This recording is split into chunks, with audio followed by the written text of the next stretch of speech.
Hello everyone and welcome back to the channel. This week's film features a haul that I picked up a couple of days ago at an antique centre in Worcestershire, just outside Stratford-upon-Avon. It wasn't the flea market where I picked up the Jack the Ripper photo. It's actually an antique centre where there are 50, 60 different dealers all based there.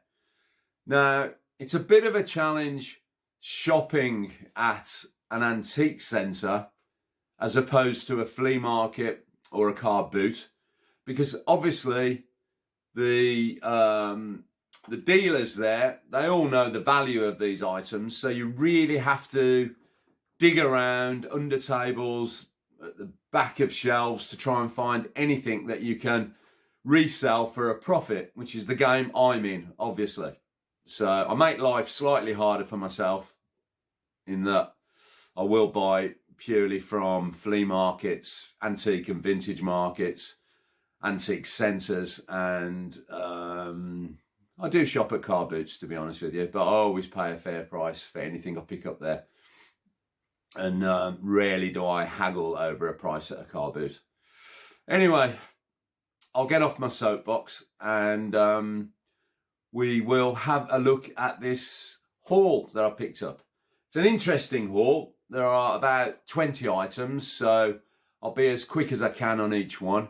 I paid in total approximately £200 for the entire haul. As I said, there's approximately 20 items, so that averages out about £10 an item. Couple of star buys. And all of this will be listed in the eBay shop over the next 3 to 4 days. In fact, one of the items has already sold, and I'll show you that as we go through it and tell you all about it. I've also got a couple of cautionary tales to tell you, which you might find amusing. I didn't at the time, to be honest, but you live and learn. Anyway, we'll start off. It's a complete mix of items as usual, plenty of metal, but also some nice antique and vintage wooden items as well. So hopefully there'll be something for everybody to enjoy. Now, what I'll do for this video, just to make it that little bit more interesting, is I'll do a cumulative total of what I consider to be the retail value of the items I bought. And that'll appear down at the bottom of the screen, so keep your eye open for that. And then item by item, you'll see the total going up, and it will give all of us a good estimate of the return I'll get from an initial investment of £200. So we'll start off with one of my favourite little finds, and it is a solid brass policeman. I'm pretty sure it's vintage, looking at the quality of the casting and the detail. It's incredibly heavy. It is solid brass. It's not weighted. In other words, it doesn't have a hollow cavity that has been filled with some kind of, lead or something like that. It's solid brass. It's a lovely decorative piece. Massive collector's market for anything to do with the police, especially vintage items. This would make a brilliant paperweight for your retired policeman on his desk, or purely as a decorative item. I really like that. That's bordering on being a keeper, that is, for me. But it will go up for sale and will be listed in the eBay shop. As I said, extremely heavy. The detail in the casting isn't fantastic, but it's good enough to give it value. Certainly a turn of the century uniform as well, if you can see that. I really like this piece, and I would expect to, given the weight of it, retail this for in the region of £30 to £35. Next up, I'll try and mix it so we don't just do loads of metal and loads of wood. we have a lacquered Chinese hand-painted box. It has a lid. There is some age to it. It is vintage. I'm not sure it's antique, but it could well be early to mid part of the 20th century. There's no maker's mark on the back, as you can see. I've checked inside. Always really important to check for either the artist's name or the maker. I have double checked whether it is hand painted as well. And yeah, it definitely is hand painted. No sign of transfer prints at all. So features 5 characters. Very nice decorative item, and I would expect to sell this in the region of £20 to £25.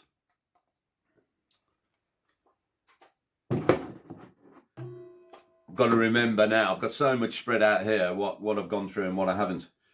So next up, we have a very nice copper water jug. Now, it's unusual. I mean, they're not rare, but it's unusual because it has a embossed crocodile print pattern on it. The manufacturer is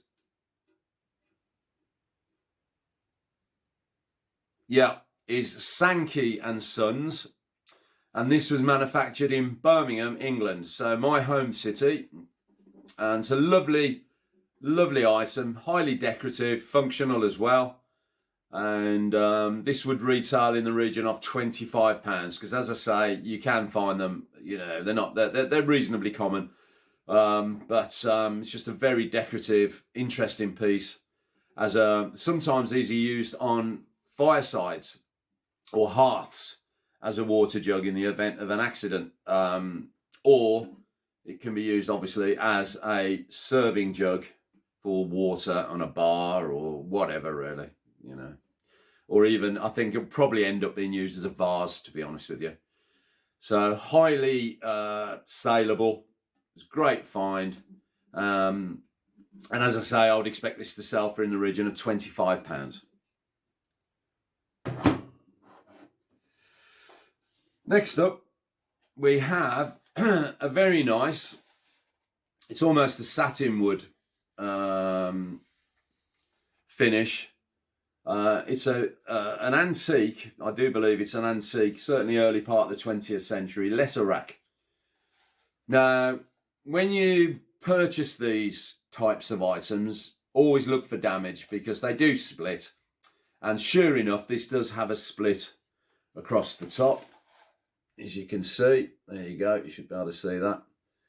It has been restored, it's been glued, and it is absolutely rock solid. Now, don't be afraid of buying an item with a little bit of damage like this that has been glued, because quite often the glued joint is stronger than the actual wood itself. So it's quite likely, not that I'm going to, but if I was going to hit this with a hammer, it wouldn't break on the glue joint, it'd break along the grain below it. So don't be put off by fairly superficial damage like that, especially when it's been properly restored and glued. These are popular, they sell very quickly, they're easy to ship, and I would expect this to sell certainly £20 to £30. So you can see already the 3 or 4 items I've shown you, on the basis that they do sell for what I expect them to sell. You know, we're really eating into the £200 I spent already. So, and there's plenty more to look at. So very nice wooden antique letter rack.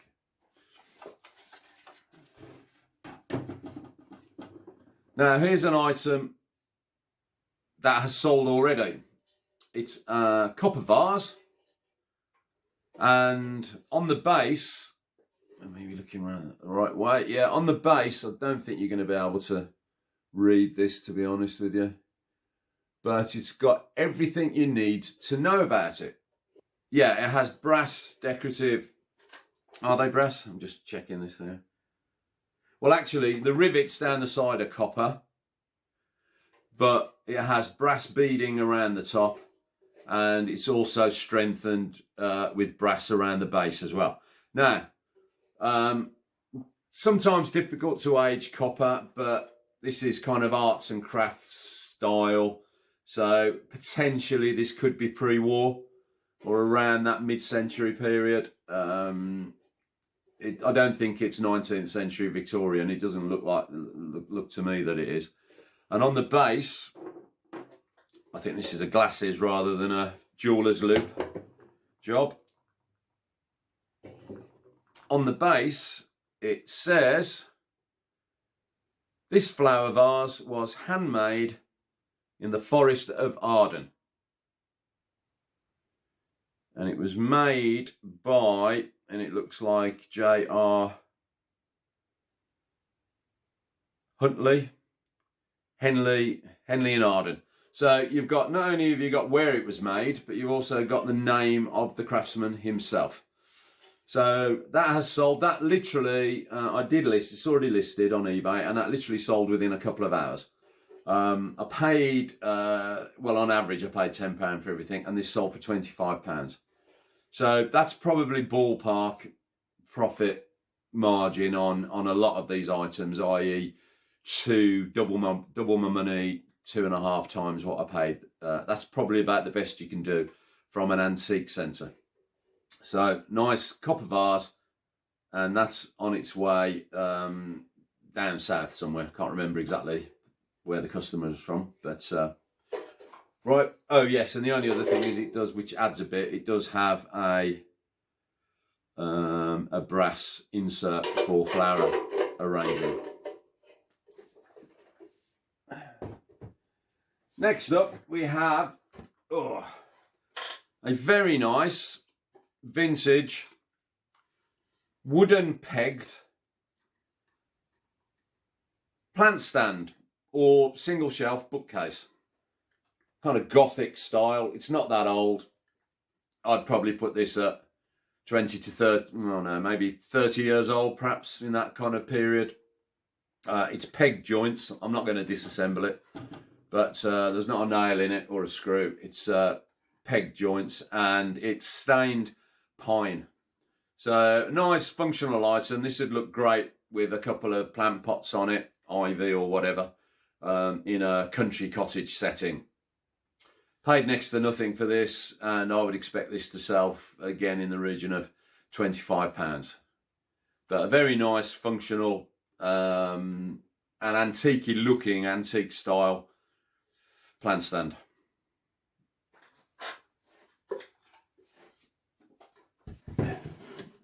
Now, in the interest of time, we'll do these two together. Picked up two wooden, hand-carved, Tang style Chinese horses. Now, they're not antique, and they're certainly not from the Tang period, but they're decorative, two different types of wood. Bought them off two different stalls in the antique centre, and they were very different prices. Now, here's one of the lessons to learn when you're looking around. This one, I paid twice the price of that one. Two different dealers, two different stalls, but you add the two together as a job lot effectively, and they come down to a reasonable price. So I did buy, I didn't put that back, obviously. I did buy both of them and average the price out. So when I sell them, I can kind of, because it was part of a haul, you know, a job lot, I can kind of disregard what the full amount I paid for that, and I'll just add the two together and then look at it as a joint price and then sell them accordingly. So again, on average, I paid a tenner each, and I would certainly expect these to sell in the region of £25 to £30 each. They're very nicely done. It's the same, came out the same studio, clearly. They both have felt on the bottom as well. Clearly, it's the same studio they came out of. But they're attractive, and they will sell, and they will sell quickly. So I suppose the moral of the story is, you know, if you're walking around an antique centre, don't necessarily pay the first price that you get. You know, you can negotiate here and there, and certainly if you're armed with two pieces from different dealers that are wildly different prices, you've got room to manoeuvre. So, you know, really happy with those, and I'm looking forward to doing a bit of research on them and listing them.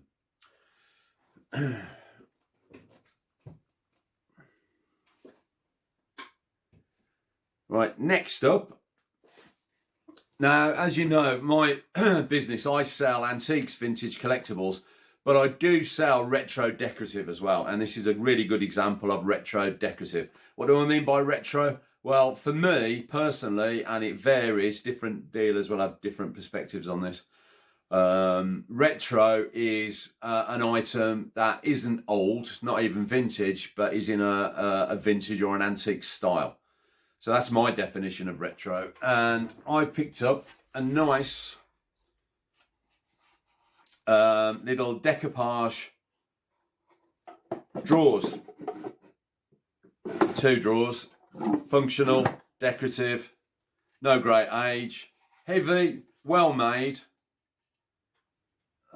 I'm sure, you know, that these could well have been upcycled from perhaps store-bought little set of drawers, but it's been very well done, and I thought for the money, as I say, on average about a tenner, this will certainly sell. I'll double my money on it. I will change the, not the handles as such, but the fixtures inside, because they are modern steel. You probably, whether you can see that, but they are modern steel, bright steel.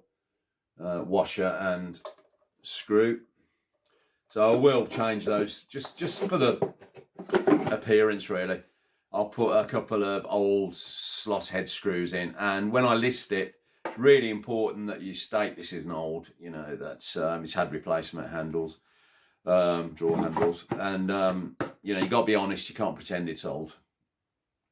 So just for appearance, really, I will change the fixtures on the back of these drawer handles, but useful, functional, good looking, solid, amazingly heavy actually, and should be a profit in that. Next up, we have a very nice cold painted brass bowl. Now that is really attractive, I think. Again, roughly a tenner, and I would expect to sell this for 25 to 30 pounds. So you're saying, well, what do you mean cold painted? Well, cold painted is, it's not enamel. Yeah, it's basically the paint supplied by hand after the bowl has been cast or turned. There's no maker's mark, and then it's, so in theory you could scratch it off quite easily, whereas with enamel, you know, it's a lot more sort of permanent really, but it's extremely nicely done. You can actually see the painting, the hand painting. I think it's Middle Eastern or possibly Indian. There's no maker's mark. That's just a hole in the base there from where it was turned. But it's very well done. The amount of detail, actually, I've surprised myself, to be honest. I didn't think it was this good. Lovely colours as well. And as a catch-all in someone's hall, then that would be fantastic. So certainly I might up my price on that a fiver. So 25 to 30 pounds perhaps. And again, I only paid, I think it may be less than a tenner for that. but average it out at 10. So very happy with that. Yeah, that's I'm surprised myself with that. So it just shows, doesn't it? Excuse me. Have a drink. When you're, when you're hunting around and you're rushing around, then sometimes you pick something up and don't really appreciate the true beauty or value of it. Yeah, that's very nice. I'm most impressed with that. Next up we have a little, now I think this is oak, little oak stool. It was actually on the ticket, it said mahogany, but I don't think that's mahogany. I think that's oak, probably stained and has either a French polish or a lacquer finish. But I won't touch that other than giving it a quick clean up. For a tenner, can't go wrong really. And this will certainly sell, upwards of sort of 25 to 30 pounds. And it could be used as either a plant stand or its design purpose, which is a stool. Someone's put some felt pads on the bottom recently. I shall leave those. Protects a wooden floor, I suppose. Slot head screws in the base. Can you see that? No maker's mark anywhere. I don't think it was shed built. It looks like it's factory made. And stools always sell. If you see them, pick them up. They always sell because they double up as plant stands. Next up, a little bit of work in stock. A little brass with a free leaf. It's a little brass jug with a free leaf. There you go. So I don't think we'll be leaving that in there. Very heavy. Is there a maker's mark on the bottom? No. Let's just scratch. So very heavy. I think it's British made.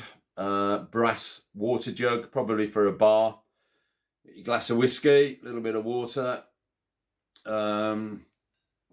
It's the weight of it which makes me think it's made in the UK as opposed to sort of imported from India or somewhere.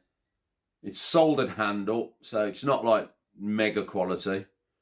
It would be riveted otherwise.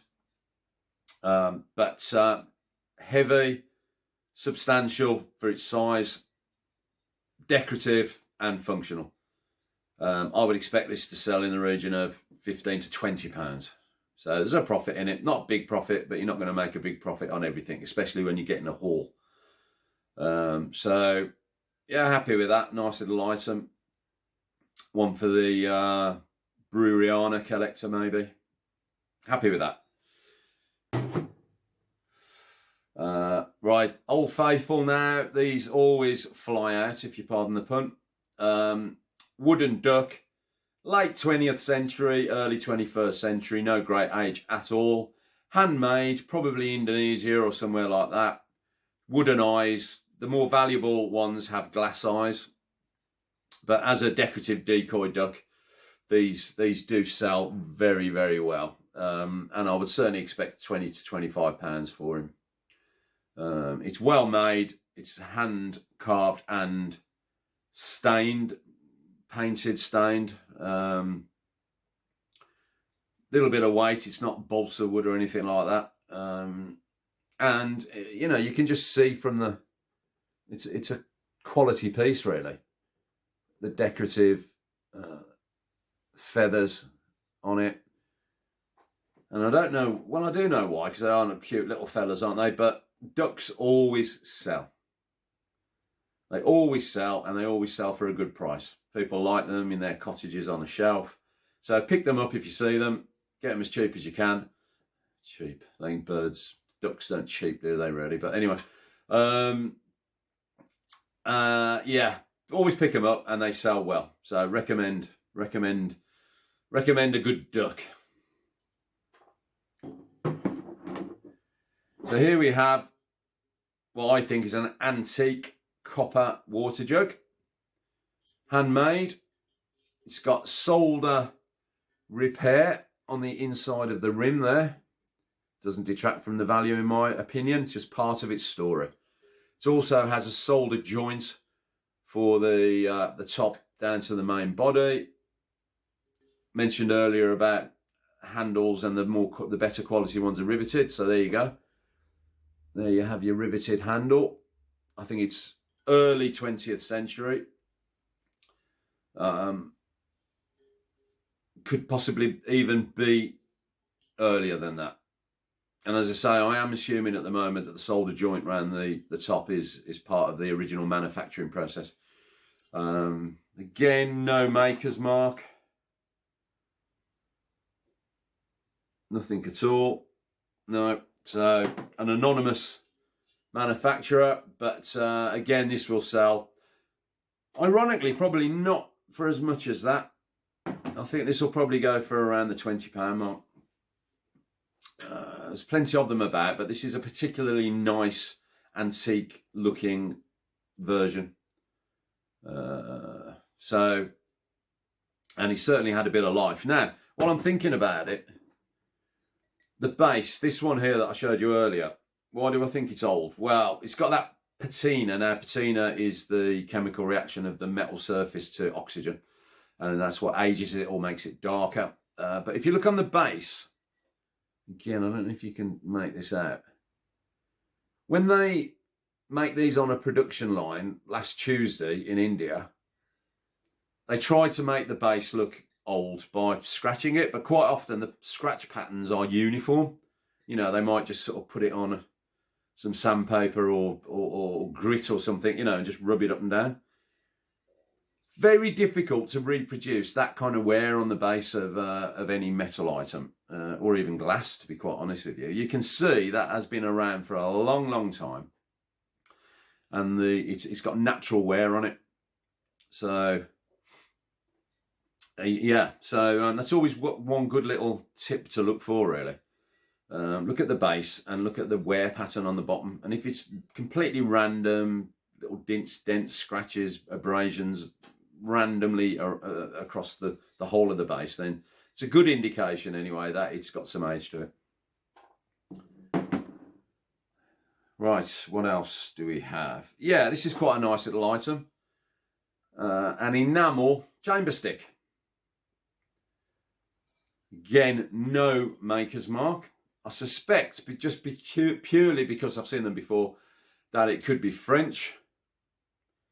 Red and black enamel paint. It's in quite good condition.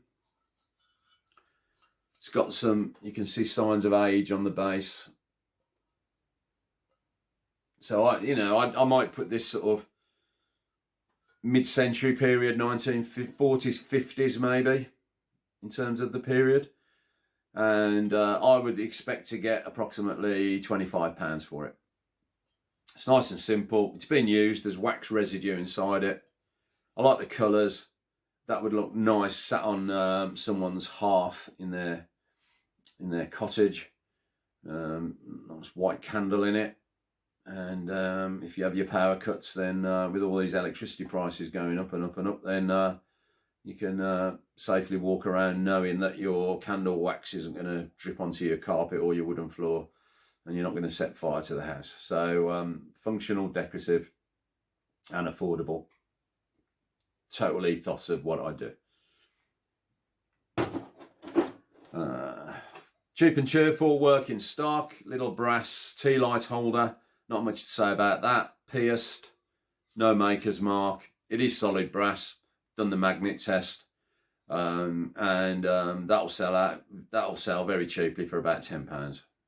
So as part of the overall haul, where I'm making more of a profit on some of the items, the reality is I think I paid £4 out of the 200 for this, so I'll certainly get £10 to £12 for it. It is decorative, functional, and it will sell.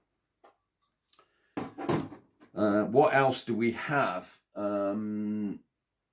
Yeah, again, a little modern piece, really. This is a little oil burner or incense burner. Hand-beaten copper top. Wrought steel base. And there's your tea light. Again, paid next to nothing for it. They do sell. People like them. They're quite on trend at the moment. And it's a nice decorative item. And I do like the hand-beaten elements of the top there, the copper top. So felt base. Put this probably at the 1980s, 1990s, around that sort of period. But again, it will sell. I buy stuff to sell it. As simple as that. I'm not fussed, you know, as long as it's decorative, retro, and it's got the look, then I will buy it and sell it on and let someone else enjoy it. So, yeah, expect to get around the £20 mark for that. Well, maybe 15 to 20, being realistic about it. So, we've now come to what I consider are the 2-star buys of the day.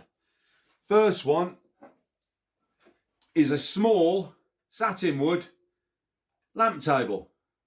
Federal style legs. I suspect it was produced in the 1950s or the 1960s.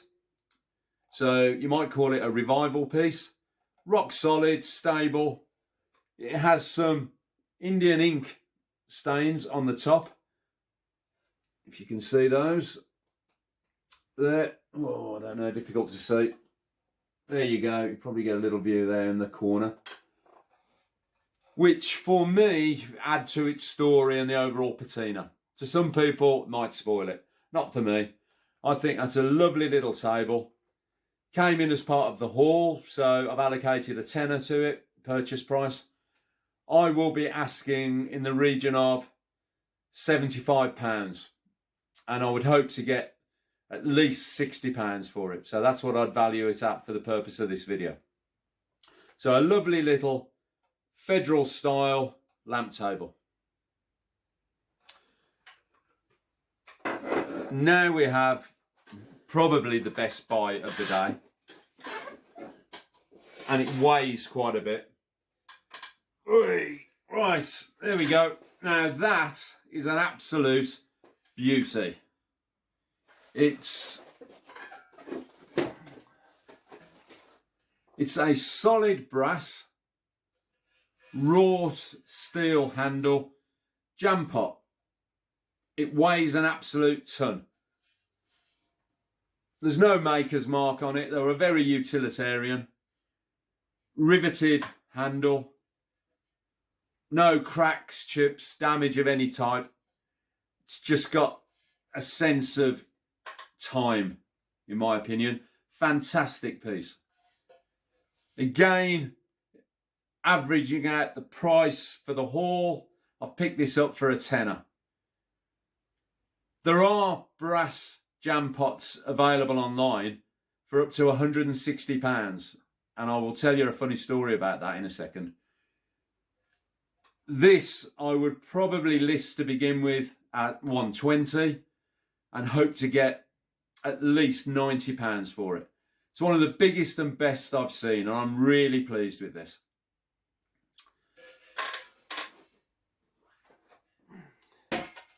So the funny story is I actually sold a brass jam pot a few months ago to a customer. And I think from memory they paid probably no more than £45. Smaller, didn't have such a nice patination as that. And I do buy off eBay now and again myself. So I have a scan down the listings. And if I'm looking for anything particular, I'll just browse them and watch anything that catches my attention. Anyway, I started to watch this one jam pot and then got an offer. And the offer was for £160, I believe, if I remember correctly. So I had a quick look at it, and lo and behold, it was the jam pot I had sold about a month or so, several weeks earlier, for about £40. And they'd used my photographs in their listing as well. So I must say, I was annoyed to begin with, but it did make me chuckle. And it just shows that in this game, any item is only worth what somebody is prepared to pay for it. So if they can get £160 for it, good luck to them. So now the last pair of items I'm going to show you, there's a little moral to this story. Ugh. Here we go, a pair of nice, to use that expression again, retro wooden turned candlesticks. Picked them up for less than a tenner. I would expect to sell them for around sort of the £20 mark. They've got the look. Because they're cheap, they're affordable for people. And, they've got that kind of antique style, haven't they? And they've definitely got the right look to sell.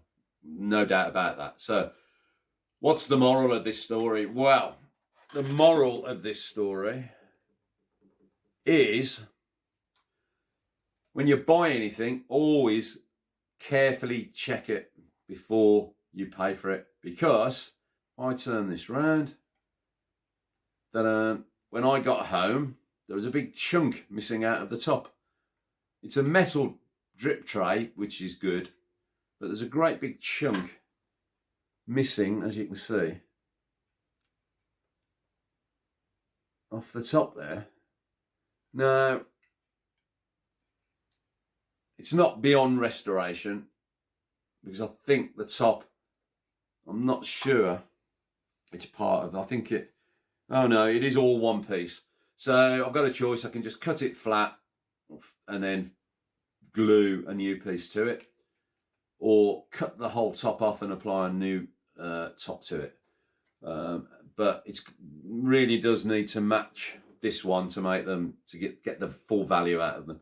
So I try not to buy items now that need any kind of restoration, but I got stuck with that. I did phone the centre and ask them if it had fell off in there behind the counter where they were keeping them, or on the way to my car. And they did have a look and they couldn't find anything. And they said if they do find it, they'll keep it for me, because I'll be back there within the month. So yeah, moral of the story, always carefully check what you buy before you pay for it. So, there we go. Roughly 20 items sourced from an antique centre, which makes life a little bit more difficult. Because all of the items, every single item was under £30, there was not even any trade price. So I had to pay the full asking price for everything, which I was happy to do, just because I thought, I'd got good value buys anyway. So it's a fantastic centre and I will be back there. But that completes the haul. If you enjoy videos like this and you would like to support our little channel, please like, comment and subscribe. And also, out of interest, if you are a subscriber or a regular viewer, let me know roughly where you live. It'd be nice to start a little map and put some pins in the map to see where my subscribers are from. And then I could probably show that in a couple of months when we've built up the numbers a bit. We're up to 220 subscribers at the moment, which wildly exceeds any expectations I had. I didn't think I'd get 10, to be honest with you. So it's great to be building the numbers up. I don't do this for the money. It's highly unlikely I'm ever going to make money out of YouTube. I do this because I enjoy it and to build a little community.